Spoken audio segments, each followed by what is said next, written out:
जुबां से नहीं बस दिल से कहते हैं हम, हर शब्द में छुपा है एक नया गम। सुनो वो राज जो अनसुने रह जाते हैं, चलो आज फिर हम हिंदी का राज बताते हैं। चलो आज फिर हम हिंदी का राज बताते हैं। मैं हूं आपका होस्ट आर के, और मैं लेके आया हूं आपके लिए अनसुने हिंदी के रहस्य भाग 5। आज हम खोलेंगे हिंदी के उन रहस्यों के दरवाजे जो शायद आपने कभी नहीं देखे। हिंदी के अनसुने रहस्य।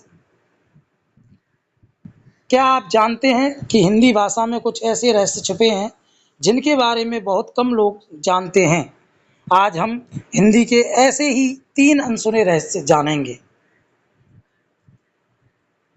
पहला, हिंदी में सबसे ज़्यादा बोले जाने वाले ध्वनि यानी वर्ण। हिंदी में सबसे अधिक प्रयोग होने वाली ध्वनि आ है। अधिकांश शब्दों में आ की ध्वनि छिपी होती है यानी साइलेंट होती है।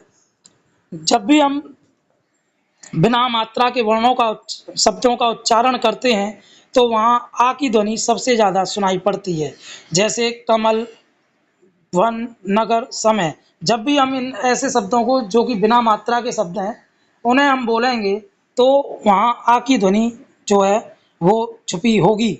या जो भी हम स्वर के अलावा जितने भी हम व्यंजन बोलेंगे उनमें आ सम्मिलित होगा। तो हम कह सकते हैं कि हिंदी में अगर कोई वर्ण या अक्षर सबसे ज़्यादा बोला जाता है तो वो आ है। ये था पहला रहस्य। दूसरा जान लेते हैं बेटा। इसी कारण यानी ध्वनि के कारण ही हिंदी को स्वर प्रधान भाषा भी कहा जाता है। ठीक है। दूसरा देख लेंगे, हिंदी में सबसे लंबा शब्द। हिंदी में एक बहुत लंबा शब्द है। कौन सा? लोहोपदगामिनी, जिसका अर्थ होता है रेलगाड़ी। यह शब्द संस्कृत से आया है और बहुत कम लोग जानते हैं कि हिंदी में रेल के लिए यह शब्द भी प्रयोग होता है। तो लोहोपदगामिनी जो है वो हिंदी का सबसे बड़ा शब्द है। तीसरे रहस्य की तरफ बढ़ते हैं बच्चों। हिंदी में सबसे पुराना व्याकरणिक ग्रंथ। हिंदी का सबसे पुराना व्याकरणिक ग्रंथ व्याकरण दर्पण है। इसे केशवदास जी ने लिखा था। केशवदास कौन? रीति काल का जो है अग्रज कवि। यानी जब भी हम रीति काल पढ़ते हैं तो उसमें सबसे पहले जिस कवि का जिक्र होता है उनका नाम है केशवदास। केशवदास जी ने ही सबसे पहला हिंदी व्याकरण लिखा था। तो ध्यान रखिएगा, हिंदी का सबसे पहला व्याकरण किसने लिखा? वो लिखा था केशवदास जी ने। कौन सा लिखा? व्याकरण दर्पण।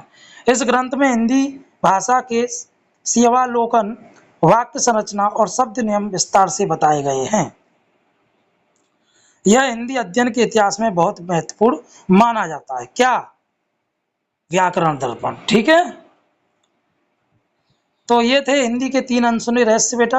अगर आपको हिंदी भाषा के ऐसे ही रोचक तथ्य जानने हैं तो हिंदी पाठशाला बाई आर के को जरूर सब्सक्राइब करें, लाइक करें, कमेंट करें, शेयर करें। मिलते हैं बेटा हिंदी के अनसुने रहस्य भाग 6 में। तब तक के लिए आपका धन्यवाद। नमस्कार।